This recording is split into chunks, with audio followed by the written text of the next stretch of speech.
Welcome to Hail Varsity Radio, the voice of Husker Nation. Insight, opinion, expertise, with the biggest and best names talking Nebraska across the state. Join the show on Twitter at Hail Varsity and at Schmitz_radio. Call in at 402-466-ESPN or 1-800-825-5865. Here's Chris Schmitz. Welcome into Friday, Hail Varsity Radio, presented by the Nebraska Lottery. Chris Schmidt, Elijah Herbal. We are loaded up on the Get You Into the Weekend show. Mark Crail going to be with us in about 15 minutes. Head coach at Los Gatos out in Northern California. Of course, Mr. Schweitzer committing yesterday to Nebraska. We'll talk to his head coach at high school as Mark Crail. Erin Sorensen in about 30 minutes. Get her perspective on the J.D. Spielman situation and some of the stuff she's been working on for you, the Nebraska fan, for the upcoming Hail Varsity 2020 yearbook. Excited to chat with Erin. In hour two, how about the Pride of Fairbury? Bill Dolman. So I have it on good authority. Bill Dolman was shooting a commercial yesterday. Denver mattress or a new one? No, it's a new mattress one. A new mattress one. So I got a picture of one of our spies out there in Donkeyland with Billy D, and his name tag says Chris. So I don't know if that's to mock me or what. But I tried to remind him of the movie The Internship, right? Where you had Vince Vaughn and the blonde guy that was in Wedding Crashers, Owen Wilson. There it is. But so they're watch salesmen that are out of work, okay, and Owen Wilson ends up working for Will Ferrell for like a day at a mattress place, selling beds. So I asked him if he ran into Will Ferrell recently. So point is Billy D's behind the camera, or in front of the camera, I should say. This, though, in another actor role. So we'll jump in and talk some Husker ball with Bill Dolman, and for sure spend some time on the art of laying on a very soft bed next to a blonde. Yeah, I mean, he's living the life, honestly. I got to figure out how he gets the job, and maybe they need a young, cute face like mine. Hi, Dad. Go back to your room. Lars Anderson going to be with us, contributor to the Bleacher Report, New York Times best-selling author. We'll get into some Nebraska topics with him. And I'm anxious to ask him about Bama's culture. When I think of Iowa, I think of Bama, I think of New England, not at the same championship level, but just how kind of hushed, buttoned up, my way or the highway type perception there is. So we'll talk to Lars about how things roll with Nick Saban and Bama. And so that'll be a good chat with Lars. Numbers to get in, 466-3776. 466-3776, 800-825-5865. Can find us on Twitter, Schmidt_radio, Chris Schmidt, or at Herbal Essence for Elijah Herbal. Email Chris at hailvarsity.com. And we will get into 24/7 Sports nationally has kind of come out with their teams that missed the top 25, but that got some votes. And we'll see and tell you where Nebraska fell in there. The top 25 is not that surprising, so we'll get into that. But I want to start with Iowa and Kirk Ferentz and what was going to happen today at 2 o'clock. What did you think was going to happen? Not what were you hoping would happen? Because I know a lot of Nebraska fans right now were like, well, get rid of Ferentz. And that may be because you just dislike Iowa, you're annoyed by Iowa, or you think he really was so out of touch from do you know what's going on in your program? And we've seen it before, right? You've seen, and it's not even in the same, I'm not trying to get into a contest, but I'm saying Kirk Ferentz and what went on when it came to how his black players felt and having no clue is awful. He needs to know how his team feels. He needs to know how his African-American players felt. To me, it sounded like a communist state, right? A dictatorship. And you need to be more communicative with your players. You need to know how they feel, how they act, how they want to act. You need to be locked in and plugged in that way versus martial law, okay? And he got called out for it. You had so many complaints on social media by folks who'd been kept silent that changes had to be made. And the change was, all right, Coach Doyle, you're on administrative leave. Junior Brian Ferentz has been implicated. Are you going to change the way you do things? And there's an independent investigation. What did Coach Kirk know, and what did he allow to happen? He addressed those today. We'll hear from Coach Ferentz in a moment. But I believe this, and Adam Rittenberg did a nice job of reporting from Iowa City. So first and foremost, you've got this news conference with Coach Ferentz, 3 players, Kavion Merriweather, Keith Duncan, Ivory Kelly, Martin. It got underway. And when it comes to the policy of prohibiting social media work and use, Iowa didn't let guys tweet. Iowa allowed one pre-approved tweet. Now it's the faucet's open, okay?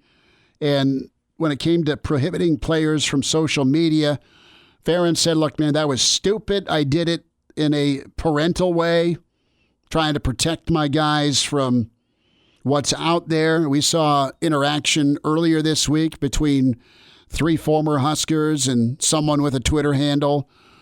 Guys don't need to take that. The world you live in, you run into people that want to badmouth you. You either respond or you move on and ignore. Harder to ignore. Nebraska, 3 former guys responded to a Twitter troll earlier this week. And maybe that was part of Kirk's thinking. Let's just eliminate the problem and keep it from happening.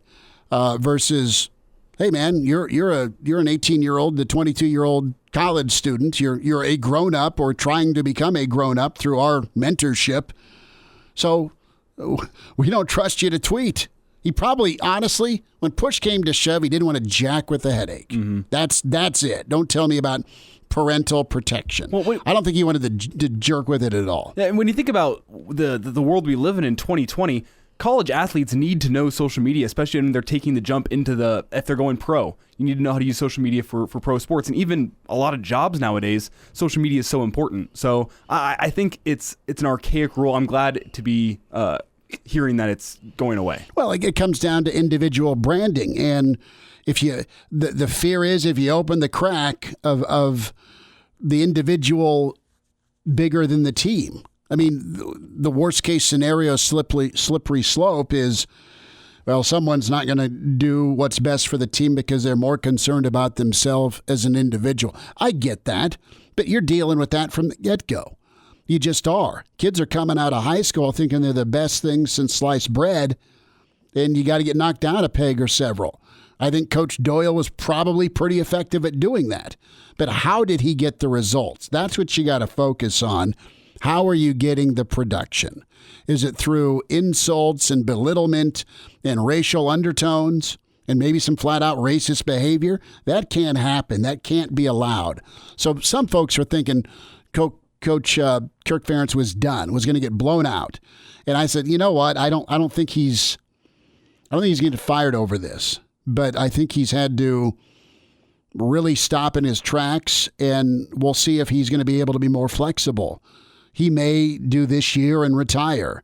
The name Bob Stoops was mentioned. I asked a close friend down in Oklahoma, would Stoops take the Iowa job? And the response is he'd absolutely listen.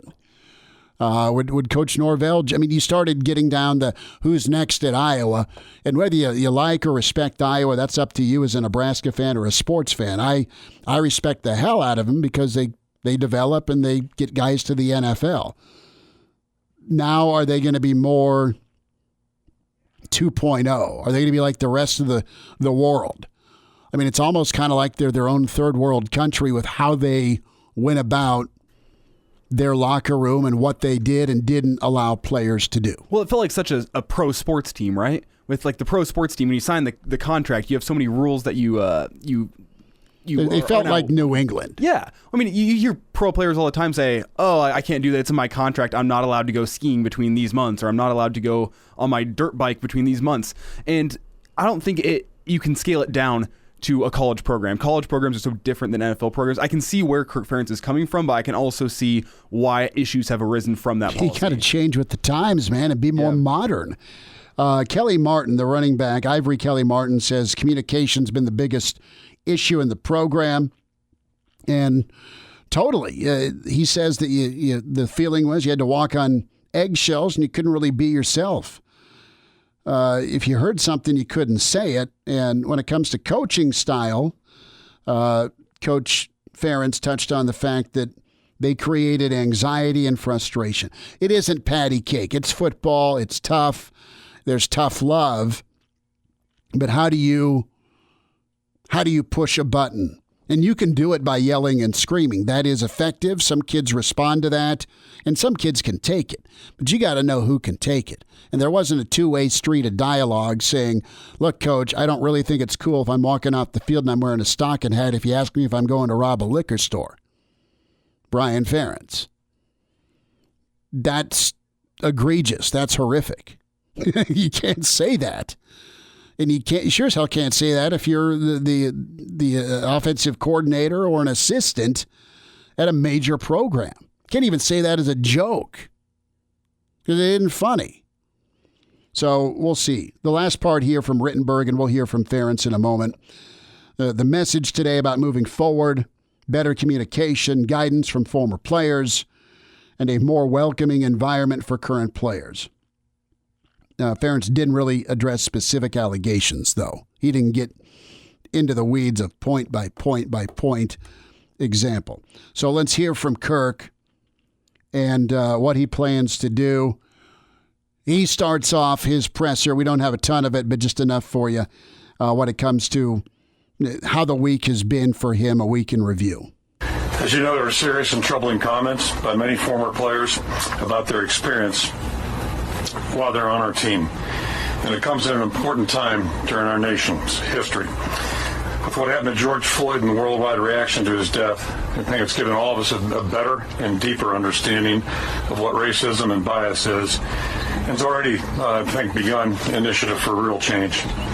As a team and as a program, we have a responsibility and a tremendous opportunity at this moment to lead the change and set a new, higher standard for collegiate football. Okay, so that was the opening part of Coach Ferentz's presser today. And the thing that has been good for Iowa, and pick a program that may be too tightly, at least there's communication now. Guys didn't even feel like they could talk. So it kind of begs the question, why do kids go to Iowa? Why did African-American kids go to Iowa? Well, was it the best offer to some of them? Iowa's made a living and a killing off of 3-star guys, 2-star guys, small town guys, you name it. They have found guys and they have been right. They have been right with, we think you can play. Here's how we're going to get you there. And their formula works. You work your ass off.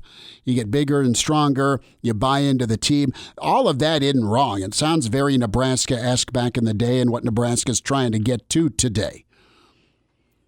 But when it comes to the communication, they were scared to talk. Maybe you've experiences.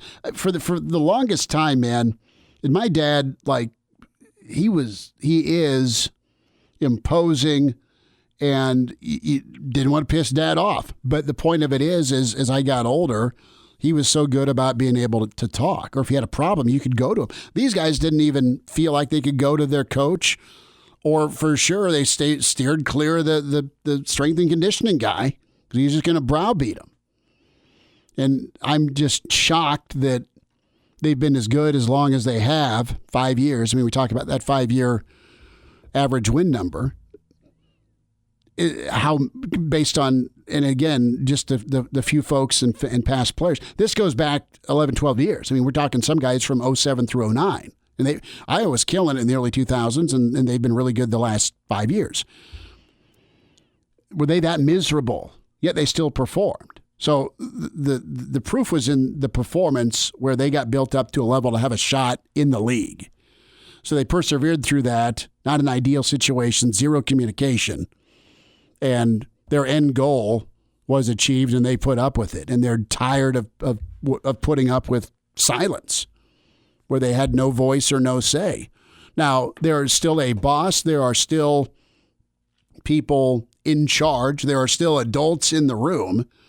So if you don't do your job, there sure as hell should be consequences. But how do you either hand out that punishment or how do you motivate? That's being finally examined at Iowa. More from Coach Ferentz, conversations with former players. Do we have time? Okay, let's get that in. Spent every day this past week calling and meeting with former players, staff members, and others, and I've heard while our program helped many of them achieve their goals, including some reaching the NFL. The coaching style by some was at times demeaning and created unnecessary frustration and anxiety. One byproduct of that is some of our black athletes feeling that they couldn't be themselves in our culture. And to that end, we must be more inclusive and more aware. All right, more on Kirk Ferentz. Mark Crail up next on Hail Varsity. And we're back Fellas, think we could listen to the radio lesson? on Hail Varsity Radio, presented by the Nebraska Lottery. Yes! That's awesome! Back to you, Hail Varsity Radio, presented by the Nebraska Lottery. Nebraska getting another commit for 2021. Talented backer Will Schweitzer. His high school coach for Los Gatos is Mark Crail. Coach Crail joins us on the show. Coach, thanks for a few minutes. How's your Friday? Good so far. Thanks for having me. Hey, pretty exciting time for Will and for all of us. So yeah, it's great to spend a bit of time. Well, yeah, and Nebraska fans really excited. I know Nebraska's coaching staff pretty impressed with Will, and you've had a chance to see him in his career. And as you were able to observe it, what impressions do you have about Will's recruiting process, and specifically, how Nebraska was able to get the verbal?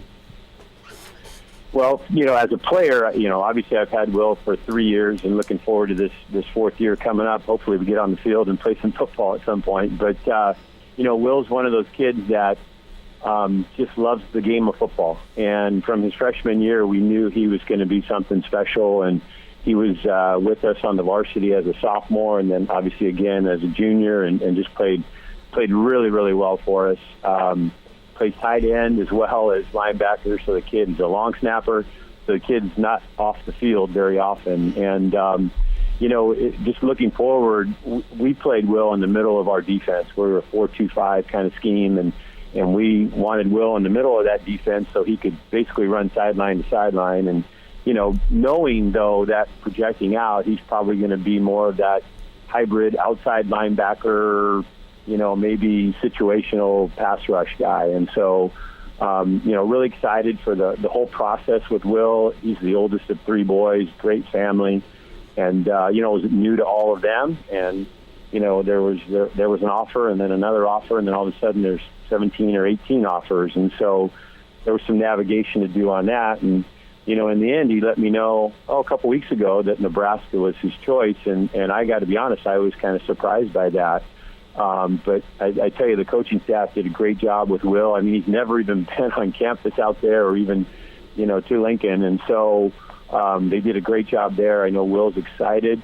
And, the Cornhuskers are getting a great kid. He's a great player, but he's an even better kid. He just he wants to please. He wants to lead. He wants to play hard. He's a beast in the weight room.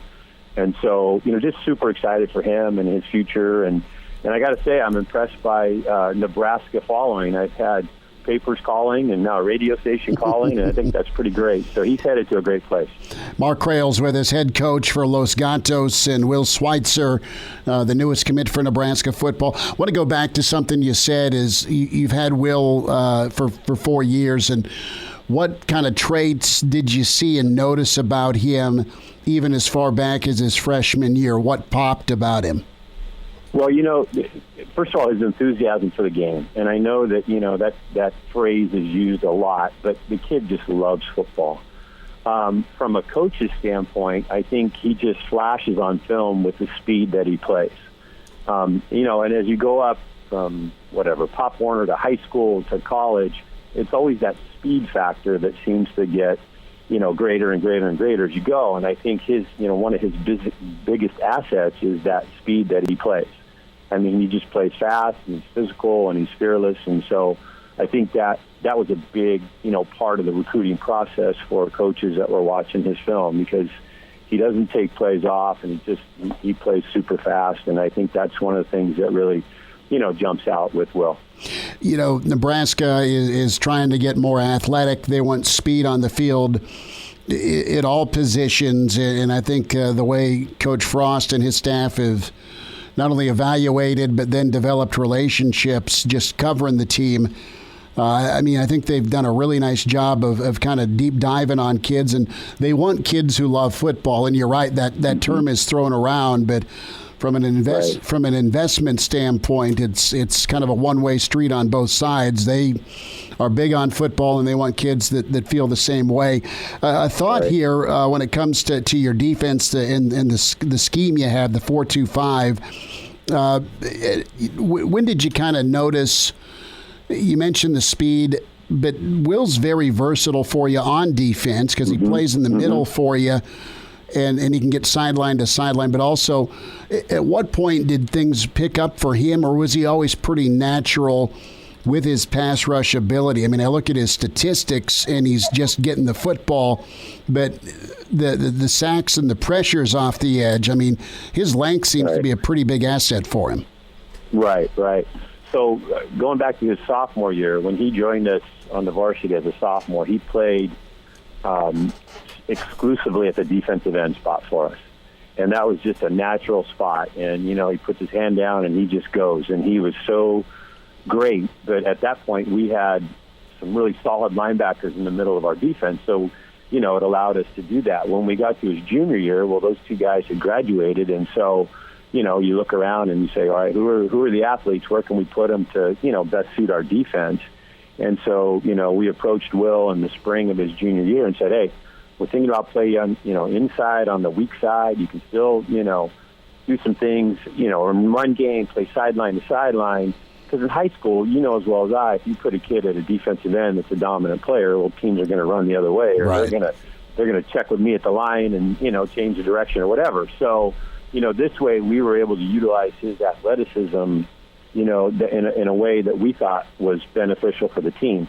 And to Will's credit, he never balked. If you asked him right now, he'd say, I want to play defensive end or outside linebacker, But he stood his ground in the middle there and played great for us and never complained, never, put himself ahead of the team, and that was great. And, at the end of our year last year, we got into the playoffs and we were kind of making a run for championship. We actually, in some past situations, put him back on the line of scrimmage and let him rush, and he played great in that, in that position at that point as well. And it wasn't something that, we did a lot early in the year, but as you got to the playoffs, you're playing better teams, obviously. And so, we had a couple guys that we could bring in the middle in past situations and put him up on the line, and it worked out really well for us. So, I think that versatility that he has is what's so attractive, right? I mean, I think he's a guy that could play, in a 3-4 scheme, that outside linebacker and cover the flats and be a run force guy, but also, in a situation in nickel or dime,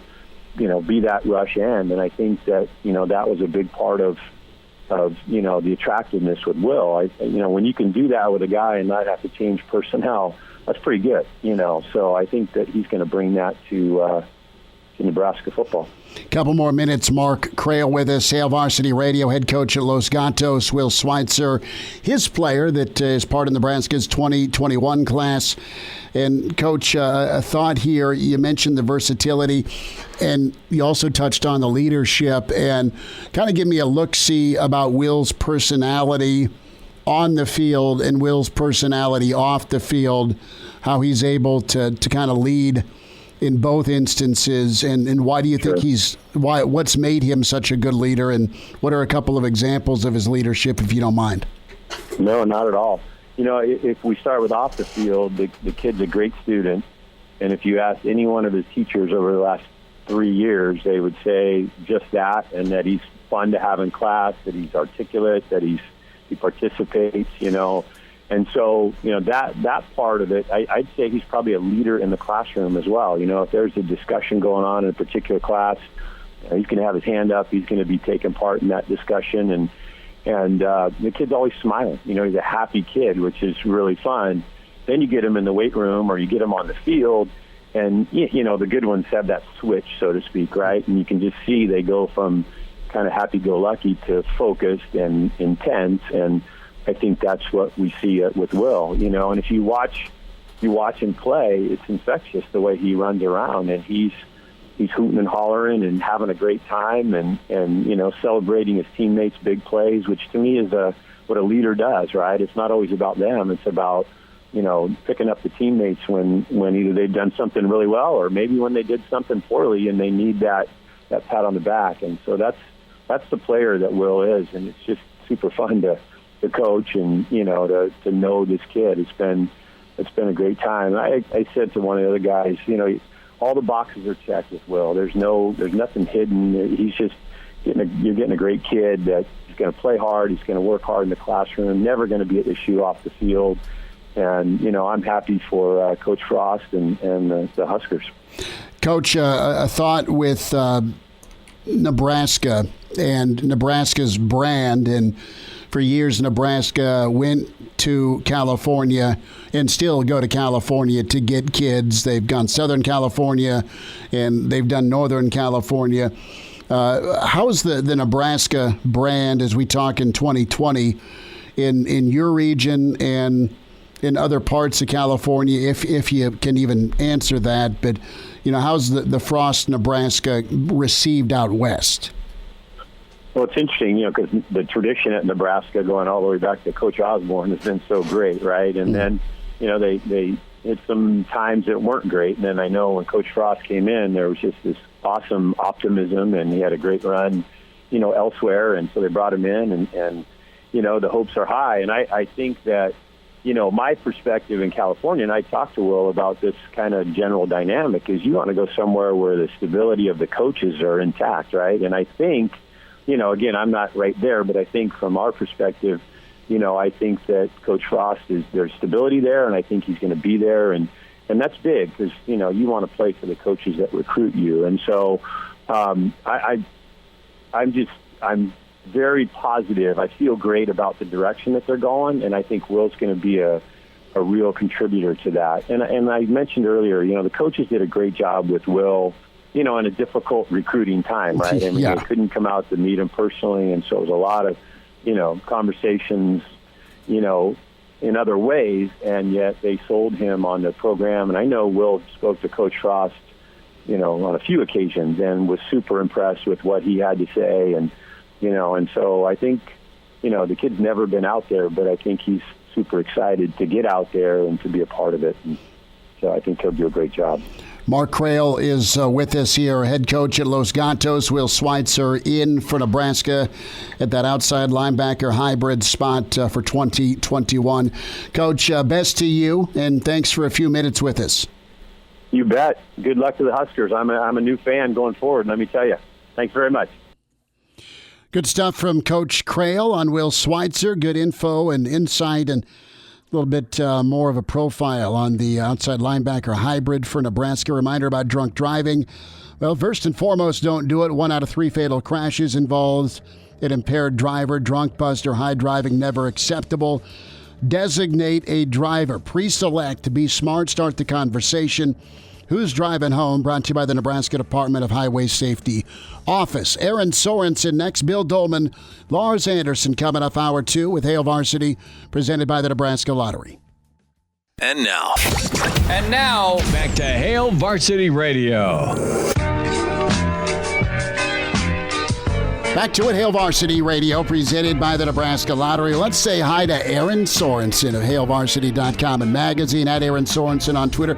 Aaron, how's your Friday? It's good. Just trying to stay cool. We got a little bit of break, and now it's right back into the swing of summer, which is perfect for what should have been the start of the College World Series. Not to make anyone sad, but this is always that week where you never get away without a good stretch of 90-degree weather days when the CWS rolls around. We're still getting that weather, just no CWS.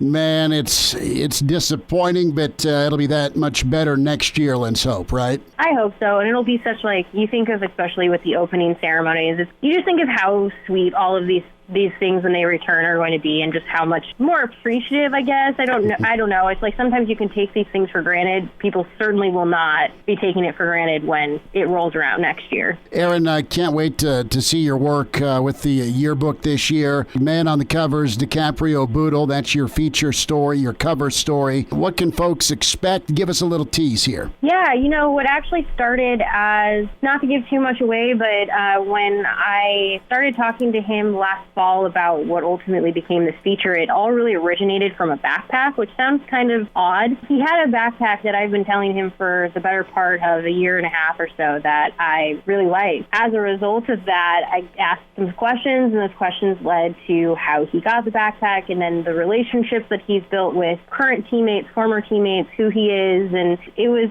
a story that, as I started to kind of just ask those questions, I realized I want this to be more than just, I want this to be something, it felt like a yearbook story. And I think for us, a yearbook story is always when it's, I don't know, it's hard to explain, but it just felt like that's where it belonged and where it needed to be. And we get a different perspective now on a story that people know well, which is his recruitment and how Nebraska offered him after a satellite camp. But we get to now relive that through the eyes of his dad and one of his brothers, and through his own eyes at that time, and actually a former member of Nebraska staff offers up just some input. So, we get to know him in a way that, hindsight always provides a lot of perspective. That's kind of cool now to think, a story that, 4 or 5 years ago would have been told very differently, 2015, you're now getting to see it in a different light with hindsight. So people will hopefully get to know him a little bit better, know him beyond just the player on the field, because the one thing I took away from every single person I talked to is, as good of a football player as DiCaprio Bootle is, he is a better person. When you ask people for feedback on him, just give me one line about him, they can't summarize him up. They can't sum him up in one line. So I don't want to ramble. I'm really excited about it. People hopefully will get an opportunity to just know him beyond the football field, which is what I'm excited about. Aaron Sorensen's with us from Hail Varsity, at Aaron Sorensen on Twitter. Another feature coming up in the yearbook, kind of a behind-the-curtain real talk, right? Josh Mitchell and some of his mates talking about the world. Mm-hmm. Yeah, Josh has always been, and anyone who knows Josh Mitchell, if you follow him on Twitter, he's very passionate. He is not afraid to share how he feels about a scenario. And we had the opportunity, Brandon Vogel and I, to start a conversation with him that was really, really great. He helped us see, even in how we cover players, and we tell these stories, which is something that means so much to us. You just heard me say, I want people to know DiCaprio Bootle beyond just the football player. I want people to know him as the person as well. And those stories mean so much to us. It's the exact reason why Greg wanted to go after the story on Wandale and to go beyond just Wandale, the football player. And those things mean so much to us that even we can always be better, and we can really understand, and we understand that we can always do more, and to be as inclusive as we can, to provide a platform and a place where multiple voices can be heard. And so Josh is going to be featured in the 2020 Hail Varsity Yearbook with some of his former teammates, having a conversation about what's very real right now for them. When you talk about all of the protests, the topic of police brutality and systemic racism, and just the things that they even experience themselves as athletes, and it's a conversation that I'm excited for Hail Varsity of radio listeners who also subscribe to the magazines. I'm excited for people to have it and to spend some time with it, because it's, again, another it's a really good story, and they're sharing their hearts, they're sharing their experiences, and anyone who's willing to spend a little bit of time with it, I promise you will walk away with it with a different perspective on just the things that they have lived and experienced. And that's all we can ask with any story that we tell and anything we include in these in any issue that we put out, is that people just have maybe a different understanding, or they see somebody a little bit differently than maybe they had before, or they hear a different perspective. And so I'm excited for people to have that opportunity to hear them, because again, it goes beyond just sports, which again, there's plenty of football in the yearbook. Trust me, people are going to be just like, it's the yearbook. Like, it's plenty of football. But it's also, if you want a little bit more beyond just that, you want to dive into the heart of a team and the heart of its players and the people who make this thing go. Josh's story and what he did with his teammates to tell this story is just as much a part of that as anything else. Aaron, about a minute and a half here, but does J.D. Spielman play football again? I feel like he does. I really do. I don't know where he ends up. I don't know what it looks like. I don't know if that means a supplemental, draft into the NFL. I wish I had the answers there, but I don't think we've seen the last of JD on a football field, and I'm sure that will sting for some people, but I do think he plays football again. We've seen him working out. He shared stuff on his Instagram stories of him still continuing to work out, especially with Keith Williams and some of his players that continue to work out with him. So I don't think it's the last we see of him. As for what that means and where he surfaces, that's a little bit harder to answer. Last thought here, Aaron Sorensen's with us. Were you surprised at his response? I know he got trolled a little bit on Twitter this week. I think this actually is a really good point to go back to what you talked about with Josh's story and what's going to be in the yearbook. Is it remembering that these are people just as much as anything else. Like, I think it's really easy to get focused on them as athletes, and knowing that we love to tell people, just ignore it. Don't listen to the haters. Don't listen to people saying these things. But when it's thrown in your face so much, especially when you're on social media, it can be really hard. And so I guess I'm not surprised, because he is pretty outspoken when he wants to be on a variety of topics. And when it came to his own, I don't think he wanted to go out with essentially his character being presented in one way. So he wanted to speak up, and so I'm not super surprised, but I think it's a good reminder for any of us that when these things happen, he is a human, he is a person, and he's reacting to the things that have been said to him. And that doesn't mean people, I don't know, it's so hard, because it's easy. We just say, just ignore it, but sometimes you can't, and I think he just couldn't. Aaron Sorensen. Aaron, awesome stuff. Can't wait to read your work, and thanks for a few minutes.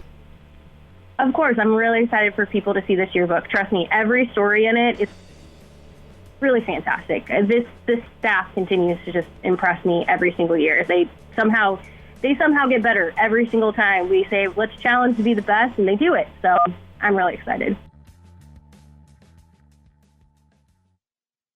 And now, back to Hail Varsity Radio. One final time this hour, Hail Varsity presented by the Nebraska Lottery. We are in with the Pirate next week. Mike Leach will be joining us. Excited for that. Tell me it's a Monday, Wednesday, or a Friday, because I think Damon's in Tuesday and Thursday. I think Thursday. You guys got Wednesday. That'll be fun. That'll be a good time. We are off to defend our media title at the Pinnacle Bank Championship next Wednesday. When I say we, I mean Jay Moore. Gorman and me and Christian and black shirt Jay Moore, brother. You guys won last year? Yeah, we won the whole freaking thing. I'm not sure back-to-back. I don't know. Dude. You haven't spent that much time golfing this spring, though. I've golfed every day, every Saturday, Sunday. Okay. Let's not kid ourselves that I'm any importance to the team. I'm not. It's about the black shirt. It's about Jay Moore. Jay Moore's phenomenal. You're just there to drink and crack some jokes? I'm there to... Moral support? If someone reenacts Happy Gilmore and drives onto the course with a Volkswagen screaming, "Jackass!" to knock him out, God forbid, then we lose. And Gorman's a hell of a golfer, so is Christian. Yeah. You're the bodyguard. You go hop in the lake and there's gators around and you need to get the golf ball. Just elbow him. I want to tell you about your friends at West Blue Realty. And they can take care of that move for you in 2020. And they specialize in residential home sales in Lincoln and surrounding communities. They'll make this next move a smooth one for you. You mentioned Hale Varsity. They can help you out with $1,000 off the closing of your next home purchase. Tom Luby gets it done with West Blue Realty, 402-540-3768. Kelly Hofschneider, there to help. Kelly does a great job at 402-202-2312 is what you do to dial up Kelly Hofschneider, Tom Luby, westbluerealty.com. They're located 1120 K Street, Suite 200. So the bad news to give you here on a Friday before 5 is that the Salt Dogs season has been canceled. That announcement coming down, and our dear friend Charlie Meyer, very disappointed we can't play. We've been monitoring the pandemic from the beginning, and after discussing various contingency plans with our league partners, we arrived at the conclusion that we would not be able to provide professional baseball for our fans in Lincoln this year. Now, more than ever, we can't wait to see fans back at the ballpark for celebrating the 20th season of Salt Dogs baseball in 2021. It's a bad deal, man. Yeah, it's disappointing. Stupid pandemic. Love taking Junior to Salt Dog games. Yeah, and last summer I was studio hosting for those Salt Dogs games, so I got accustomed to listening to my Salt Dogs games in the evenings. And here I'm a little disappointed I won't get that this year. Just maybe cross our fingers. Maybe we'll get some MLB this year. Dude, they are going to play chicken until they run into each other and they're both down for a 10 count. I'm kind of over baseball. Well, have you heard about the drama with the NBA now? Where players aren't really feeling too happy about going down and being sequestered in Disneyland? Yeah. And the story today was that it was from Woj. And he said that one of the players texted him. They said, well, with all that's going on in the country right now, should we use our voice to go play basketball or should we use our voice to go make some change? So that's one of the new things that the NBA players are discussing right now. It's a valid point. Mm-hmm. Valid point, and, you know, we all make fun of Griswold for punching the moose. Watch out, Mickey and Minnie. I'm stuck there for 60 days. Bill Dolman's next. Welcome to Hale Varsity Radio, the voice of Husker Nation. Insight, opinion, expertise, with the biggest and best names talking Nebraska across the state. Join the show on Twitter at Hale Varsity and at Schmidt_radio. Call in at 402-466-ESPN or 1-800-825-5865. Here's Chris Schmidt. Welcome to it, Hour 2, Hale Varsity Radio, presented by the Nebraska Lottery. Lars Anderson coming up in about 30 minutes. We'll chat with Lars. We welcome in. He is the pride of Fairbury. He is with NBC Sports. He is an accomplished actor. We say hi to Bill Dolman, at Bill Dolman on Twitter. Billy D, how are you? Well, I'm coming down off of yesterday's performance, one of the most physically demanding and grueling of my career, and today's been kind of a day to, relax and bask in what I was able to accomplish yesterday. You know, I've got to ask you, you need to explain to the Husker fans in Nebraska and listening online just this grueling work. Some may have assumptions. Others need to know the truth of your work in front of the camera. Well, I've been blessed that when I'm not working for NBC, which is a blessing in its own right, that I've been a part of, probably well over 4 or 5 Denver Mattress and Furniture Row commercials over the last couple of years. And you may know me from such roles as Guy Laying on Mattress. But that's it. And yesterday, I was Guy selling mattresses and furniture in what will be one of the new Furniture Row Denver Mattress commercials. And the role I played yesterday was that of Chris, the furniture sales guy. were you inspired at all by the movie The Internship, where Owen Wilson had to work for a guy like Will Ferrell? No. I channeled another guy that I know by the name of Chris, and I utilized that inspiration for the way I played the role yesterday, and it was kind of a cross between Paul Blart Mall Cop and John Candy at Wally World, and I really thought I nailed the inspiration that the Chris that I know gave me. See, and I guess I'll take that, but both guys are.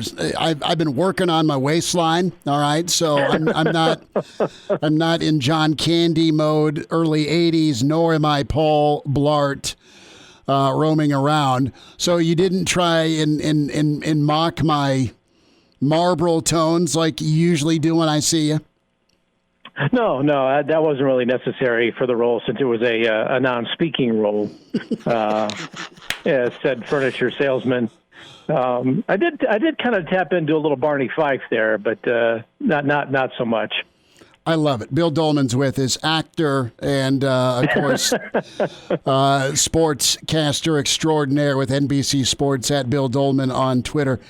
Bill, I mean, the work is good. We have posted the picture of you playing the Chris for the mattress commercials. Oh, no, good. There you go. And that's good. And you look thrilled that you're named Chris for a day. I don't know how you deal with it, but nevertheless. Let's talk some football here, and a lot to get into. I'll get your take on Iowa and Ferentz and that in a moment. But J.D. Spielman officially in the transfer portal, and I know you still follow Nebraska quite a bit. J.D. responding this week to a Twitter troll along with two other former Nebraska wideouts, and it's a different world, and it's been that way with social media for a while now. And both former wideouts and JD had enough of this particular Nebraska guy questioning them, and they responded. And I guess I don't blame the guys for doing it. Hard to take the high road all the time. But as far as Nebraska's offense, are you optimistic about what Nebraska, I guess, has coming in at the wide receiver spot in the offense in general? Because as weird as this year has been with COVID and everything, there are expectations, and there's a track record of offensive success under Frost when he's been calling plays. Well, I think you have to be optimistic given what it's a recruiting class, and we don't know how good they're going to be until 2 to 4 years from now. But based on what you have coming in, it would appear as though they have restocked that position reasonably well. Omar Manning was the number one receiver recruit in the country. Okay, so that would seem to be a plus. Betts, Alante Brown apparently was maybe one of the great gems of the class of 2020. Is it going to hurt Nebraska to not have J.D. Spielman? Absolutely. But you go back a year ago, and it seemed to me that Wan'Dale Robinson was much more of a target in the passing game than Spielman was. Now, maybe he was hurt. I don't know. Maybe that has something to do with Martinez and his shoulder, that the deep routes weren't there and you had to go a little to the shorter routes. I don't know. But it would seem to me that room is probably better off as a whole than it was a year ago. It's sad to see a guy leave at this stage of his career, but I say it week in and week out. When guys leave, if you don't want to be here, then it's next man up. And if that next man happens to have just turned 18, then so be it. You bring in another guy like Will Nixon, who's a football-savvy guy. His dad's a football coach. So it's not as though you're bringing in somebody in that regard who may not, who will probably acclimate himself pretty well into what Nebraska's trying to do, and maybe he'll be somebody that they can rely upon. But it seems to me there's a lot more depth at receiver than there was in the past. There are going to be more targets. I think Hickman moving out there is a great option for Nebraska. But it's disappointing that JD is leaving at this stage of his career. He was an exciting recruit when he came in, and he proved to be every bit as good, I think, as what people had hoped he would be. The unfortunate thing in this whole aftermath is that you do have somebody who doesn't follow the rule of what I have a rule of 99 when it comes to Twitter. Mm-hmm. Write a tweet, read it 99 times, and then delete it. Okay. I think Twitter you is and J.J. Watt, right? It's the rule of Watt. I think it is the worst thing that has come upon this society, no matter what avenue of this culture. It's just awful. I remember back in the day when you could read 3 or 4 letters to the editor, and in a comment section, and people had their name on it. That's the only way it got published. And now, I've been a victim of people putting stuff on the internet that I know was completely untrue, and there's no name to it.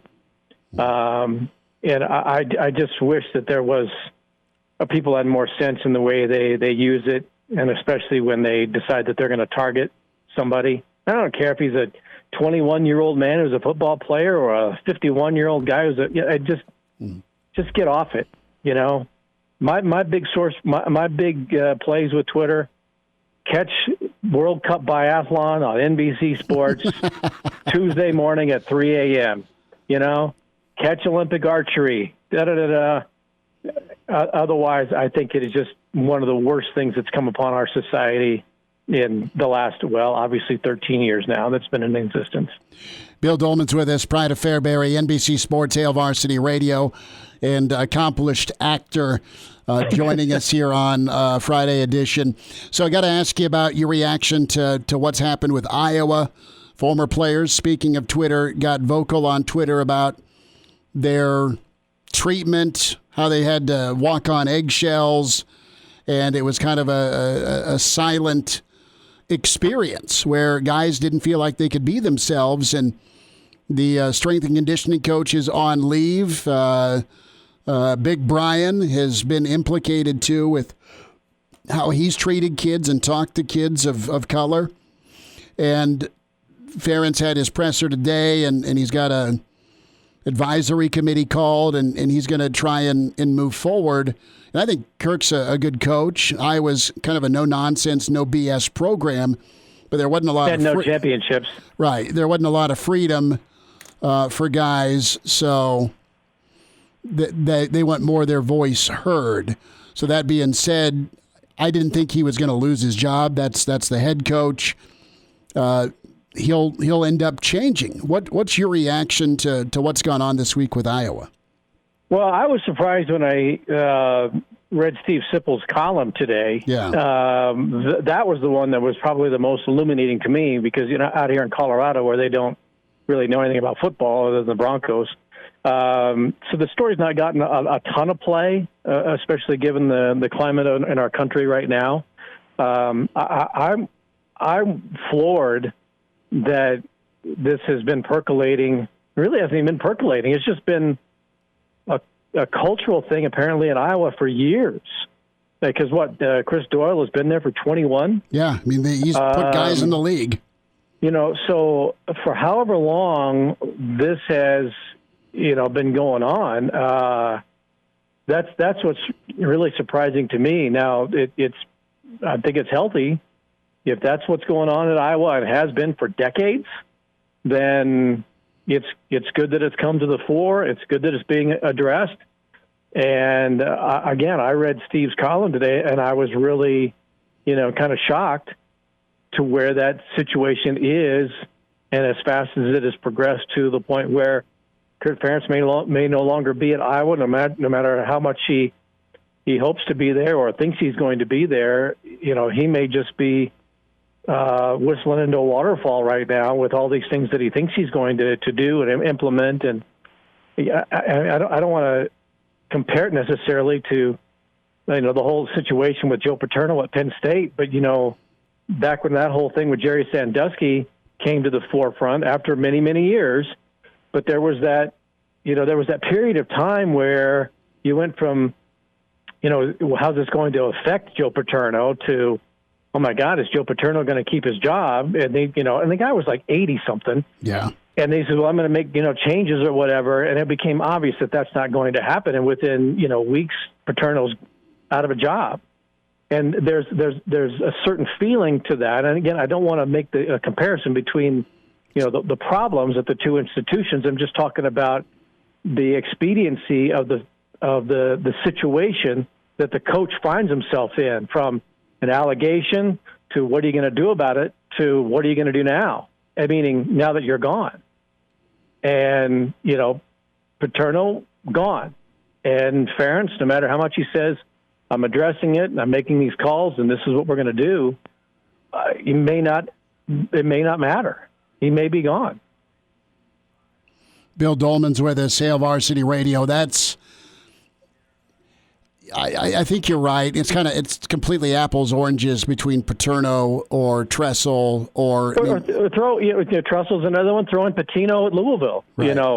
That here's an allegation that happened, and it's like, well, Rick's too powerful to have anything done to him, and then within a month or whatever it was, he's gone.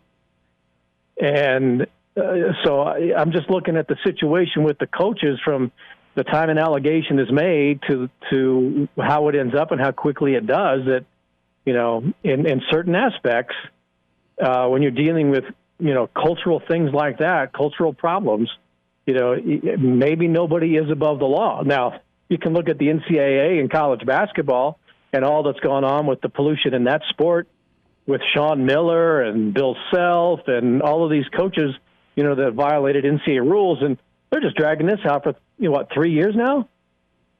They are. So when you're talking about something that is outside what's transpiring on a court or in a recruit's living room, you can be gone quick, no matter what you're saying publicly.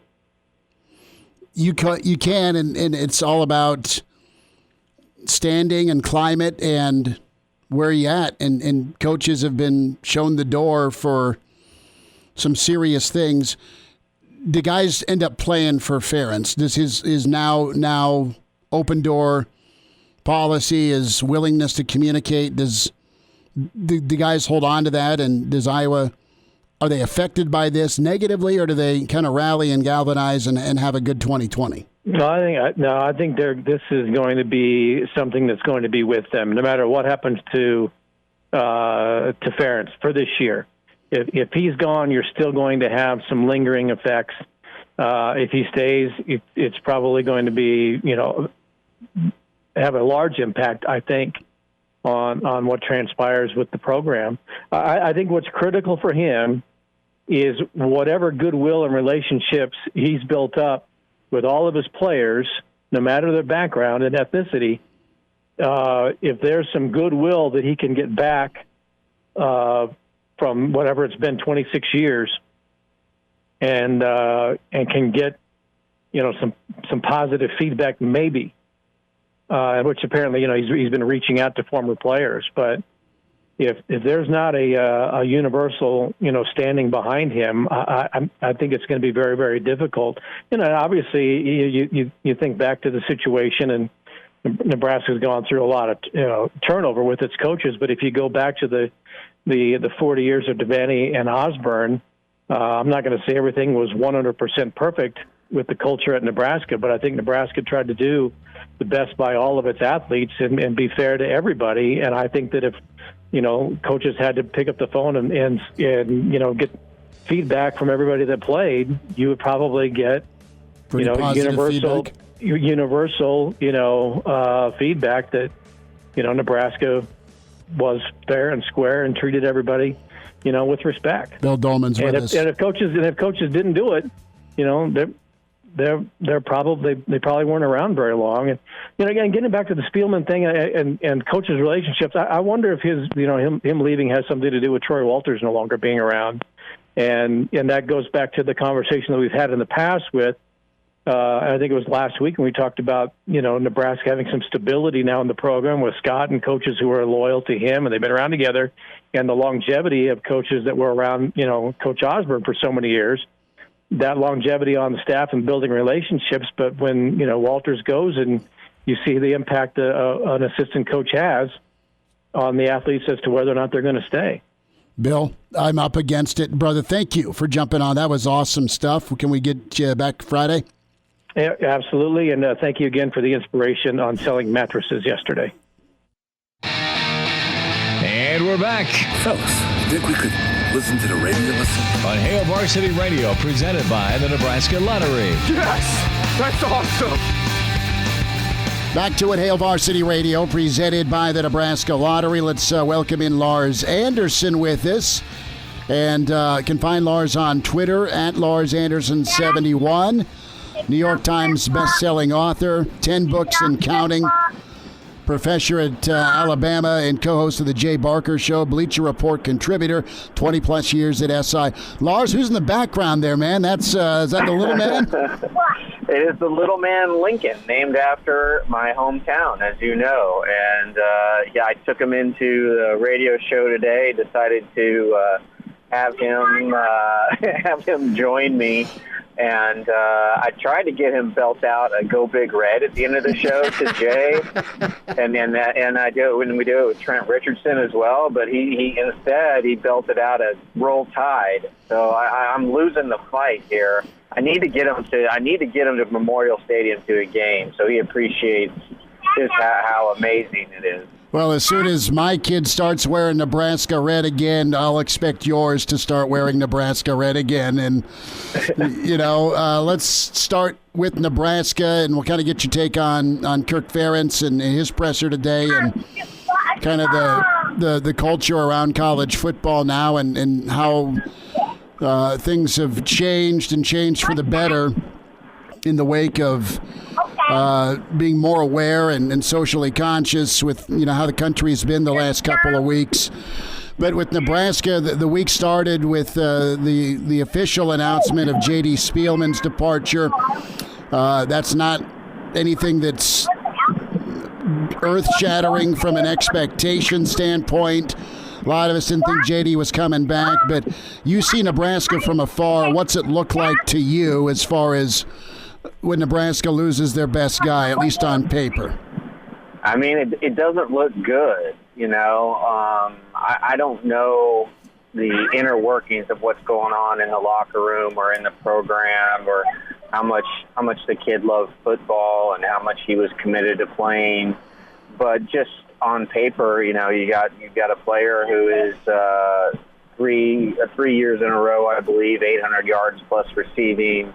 Probably going to be, the top threat coming back for next year, and he's gone. And just from a national perspective, it doesn't look good. It's just this perception that that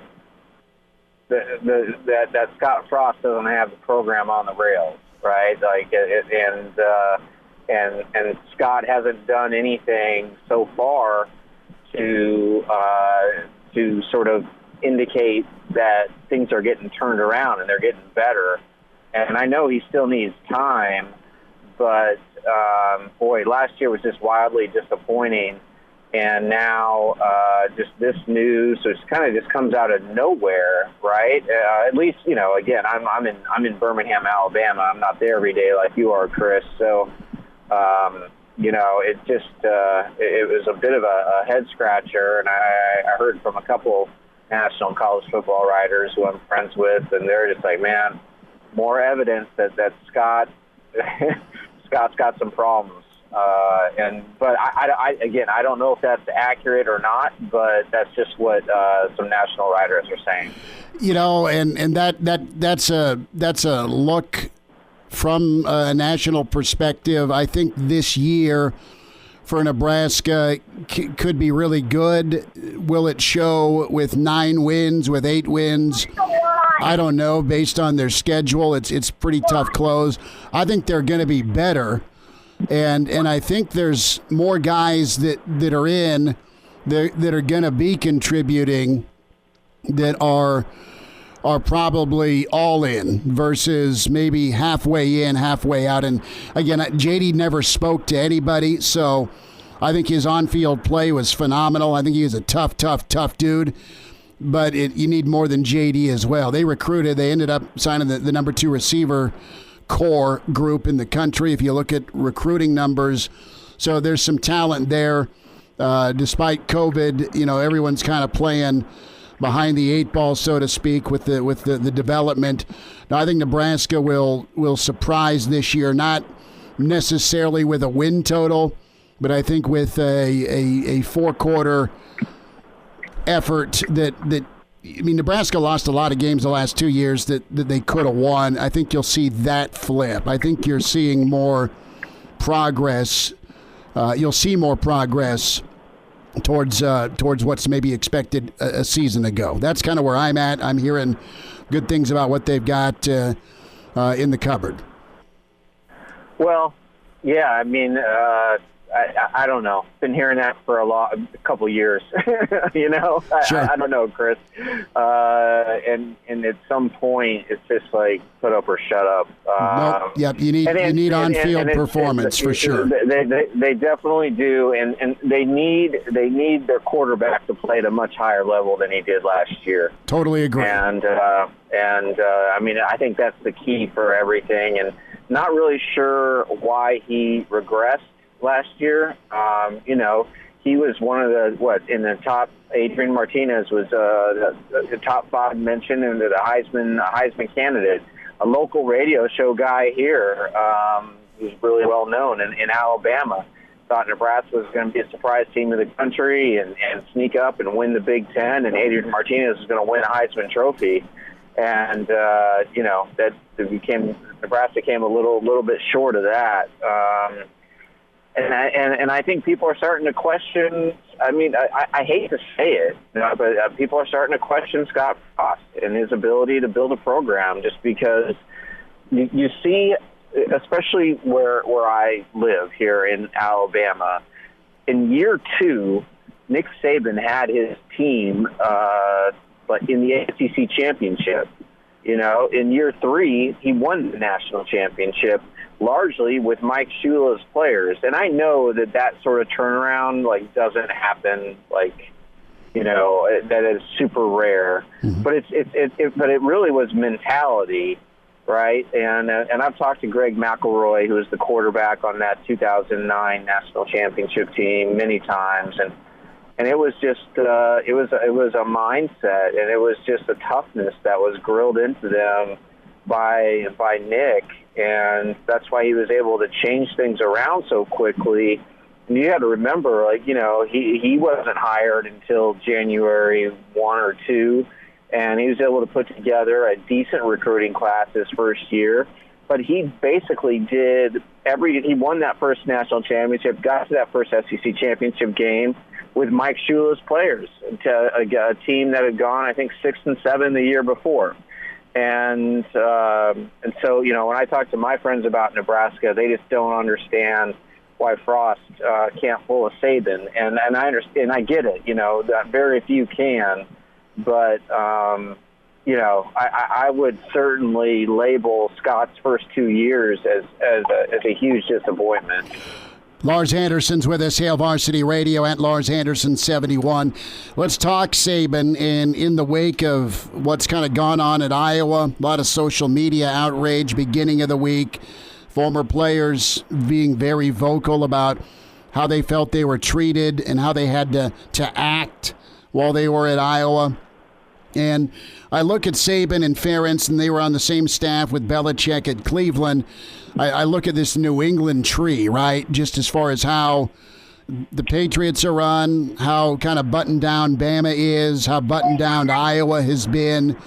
And Ferentz is, ready for change and more acceptance, and it's not going to be so hard-nosed, demeaning, belittling. That is going to change. That was at least the message today with the presser.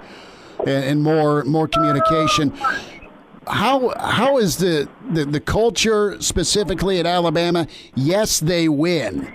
Yes, they put guys into the NFL. Yes, they do it at a higher level than most programs. But when it comes to the inner workings, at least your experience with Saban, how is the culture in Alabama as far as player treatment and being a tough love guy versus a guy that's screaming at another player? I mean, you get what I'm asking with just how he goes about getting the results.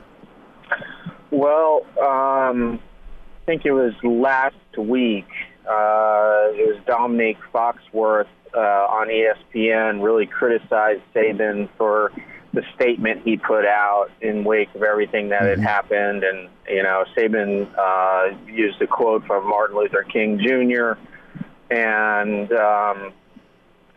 he was criticized for that. But the thing is, we've had player after player on our radio show just talk about actions speak louder than words. Nick and the university paid for a lot of money to have Kobe Bryant come speak to the team and about what happened in real talk about the mistakes Kobe had made in Colorado. Mike Tyson came and talked to the team and the mistakes he had made in Indianapolis. And they have all sorts of different sort of people from the black community, black leaders come and talk to the team and try to educate them as much as possible.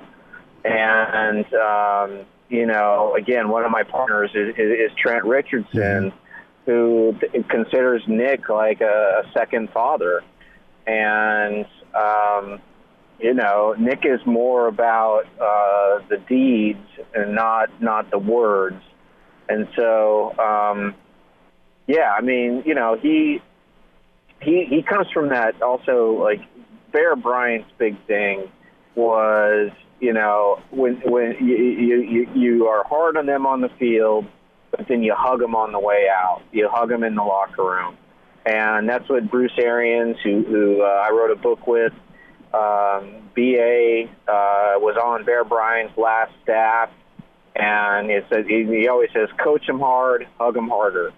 And that's his philosophy to today. And that's why he's considered one of, he's probably the most favored coaches among players in the NFL because of his style, because of how he will MS a player to death on the field, but he always wants to know he wants that player to know that he's just attacking their performance.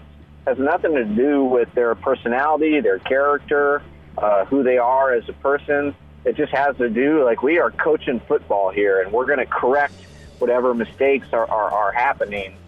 So, and I think Nick kind of falls in that same vein, and I've never heard any black player issue one complaint at all about Nick. Chime in 402-466-ESPN or email the show, Chris@HailVarsity.com. Just try me. Back to Hail Varsity Radio. Lars Anderson's with us, Hail Varsity Radio.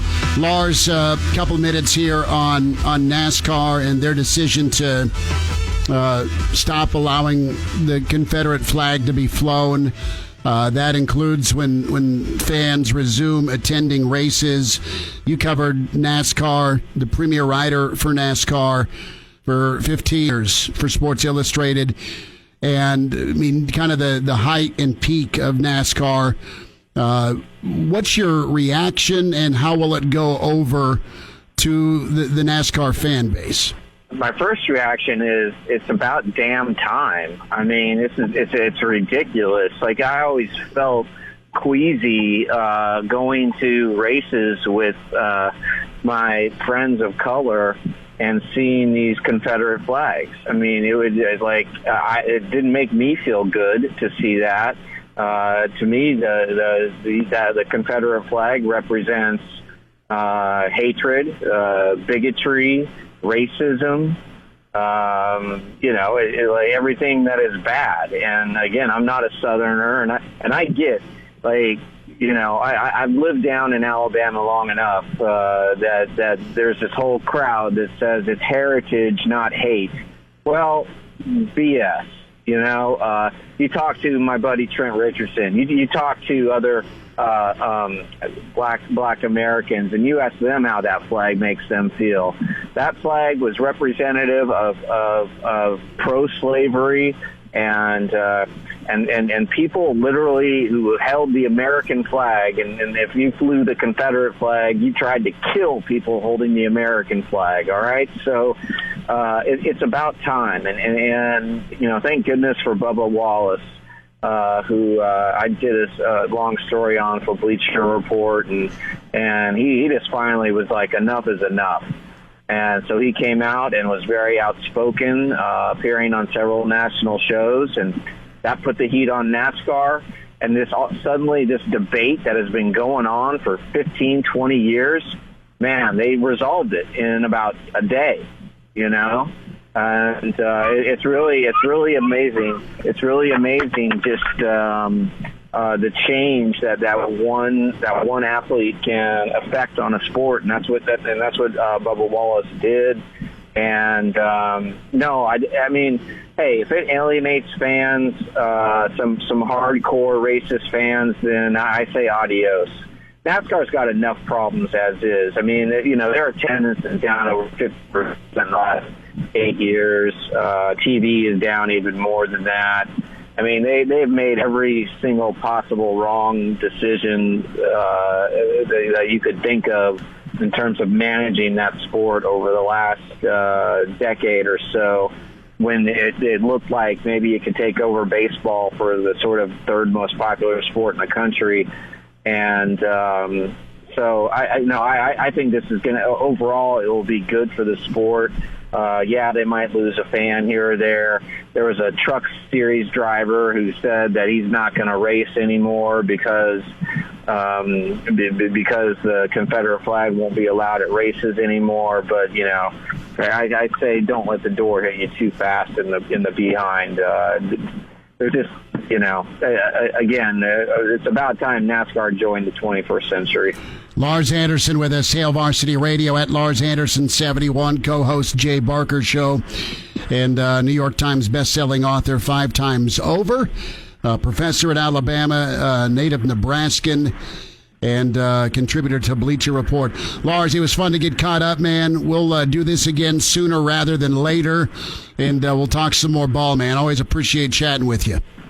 Good talking, Chris. Sorry about my chatty son in the background. Hey, you're getting him groomed up. It's all right, my man. Trying to make him into a Husker. Trying.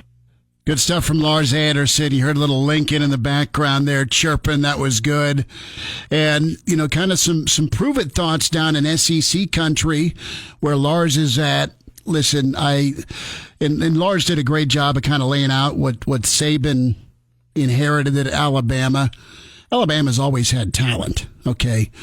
Alabama's always had some pretty high-profile dudes. They just, at times, didn't get the hires right. They just didn't. I mean, they didn't after Gene Stallings, and they didn't after Bear Bryant.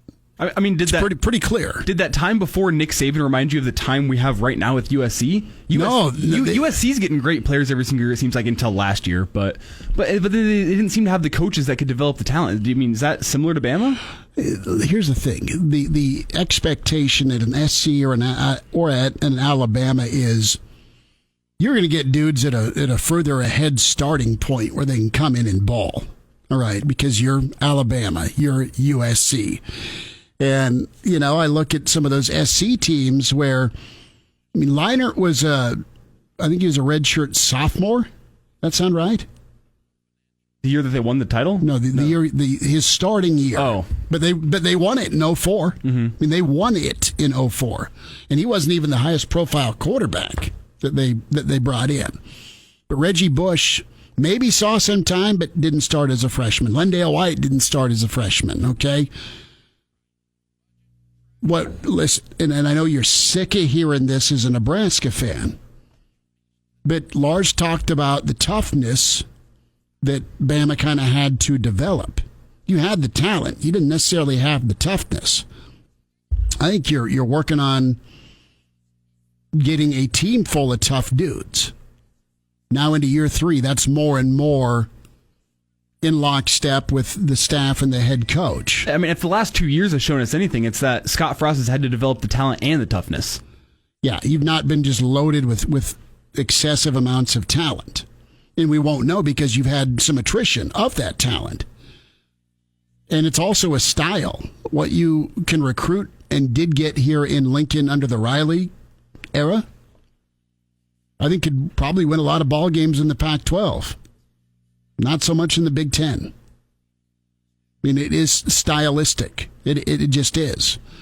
So I think it's great to want a year 3 type breakthrough for Nebraska, and I think they're moving towards that. It's just not on the same level of A, being able to recruit down in Alabama, and B, I think what you probably walked into. That's not a cop-out. That's not making excuses. That's my 1,000% honest analysis. Now, you need to make chicken salad, all right? Or you need to make the best beef stew there is, because you do have some ingredients there. They need to be better in close games. They need to be better with game management. They do, and they'll be the first to tell you that. Nebraska does. But it's not... It's more of, okay, Shula to me was underachieving at Alabama with talent, all right? I think you had Sean Alexander, and then bang, they're on probation. I don't know that I think Mike Riley underachieved his first year for sure at Nebraska. Oh, yeah. Okay? Oh, yeah. In 2015, that's a 10-win football team. Got 9 wins with a lot of those same kids his second year. And kind of his show year 3, where they were at. And a lot of those kids were thrown in to play as freshmen. They weren't redshirting or developing. I mean, Frost has redshirted a ton of guys, and I think that's going to pay off. We'll wind down Friday next. Miss us? Come here, brother. Give me a hug. Bring it in for the real thing. We're on call for you. Catch the podcast at HailVarsity.com, the ESPN Lincoln app, or download them on iTunes. Saddle up, partner. Back to Hail Varsity Radio. One final time, Hail Varsity Radio, presented by the Nebraska Lottery. Chris Schmidt, Elijah Herbal. Hope you're heading off to a fantastic weekend edition tomorrow morning, and that is 6 straight days of me. And are you in tomorrow? Of course. All right. Wouldn't miss it for the world. 7 a.m. We will kickstart your weekend with the weekend edition. Kranak is on assignment. I love the man like a brother. I am not going to pull a Seinfeld Keith Hernandez. I am not helping him relocate. Not going to do it. But that's a Seinfeld reference. Have you watch Seinfeld, don't you?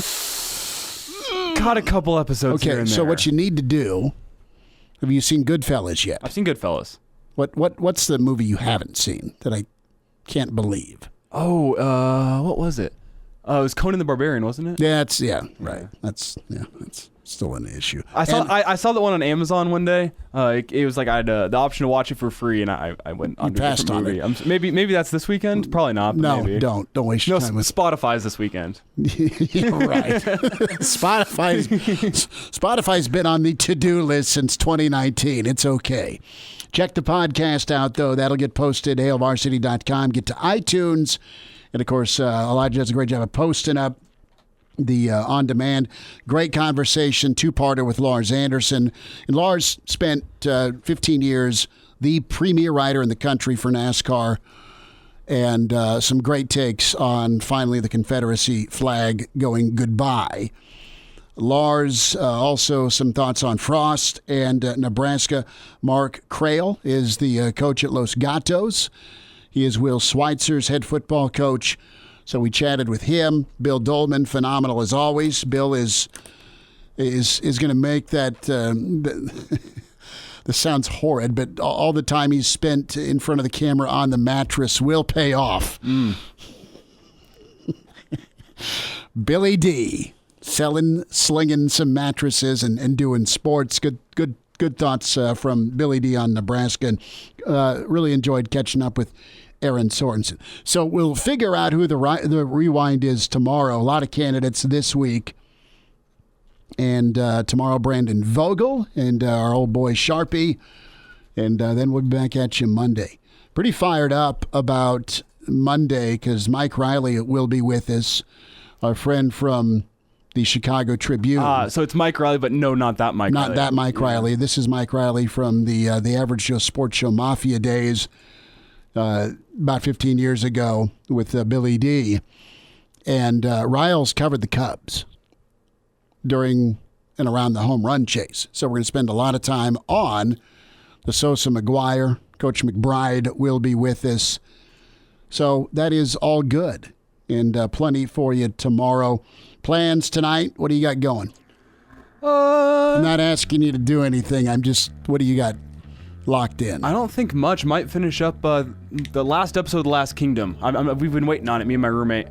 Trying to, it's how long? It's gonna be gone for like a couple months, before the next season. So you gotta enjoy it now. I'm gonna figure out a way to return the furniture set my wife purchased. Oh, I also this weekend I gotta watch the new Pete Davidson movie. Yeah, that looks all right. Judd Apatow. I've heard good things about that, so that's on the docket for this weekend. Good enough. Talk to you tomorrow morning. Weekend edition at 7. Take care.